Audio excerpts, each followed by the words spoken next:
दिल्ली में जब से आम आदमी पार्टी आई है, दिल्ली की आधी आबादी की तो जैसे खुशियां ही छिन गई हैं। महिला सुरक्षा की बड़ी बड़ी बातें करने वाले केजरीवाल की सरकार में ना तो महिलाएं सुरक्षित हैं और ना ही उनकी समस्याओं पर कोई सुनवाई हो रही है।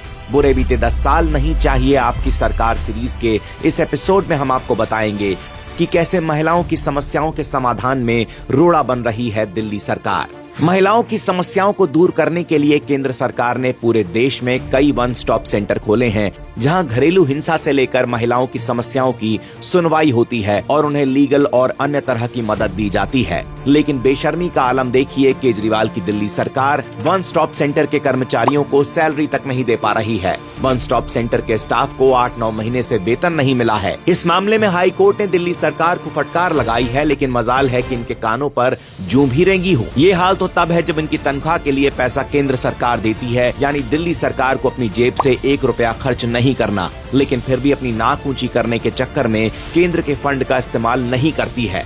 दिल्ली सरकार ने कोर्ट में कबूल किया है कि उन्होंने केंद्र द्वारा मिले 87% फंड इस्तेमाल ही नहीं किए हैं। साल 2024-25 के लिए दिल्ली के 11 वन स्टॉप सेंटर के लिए कुल 1 करोड़ 34 लाख का फंड मिला, जिसका इस्तेमाल सैलरी, दफ्तर का खर्चा और रेप पीड़ितों को दी जाने वाली सहायता राशि में किया जाना था।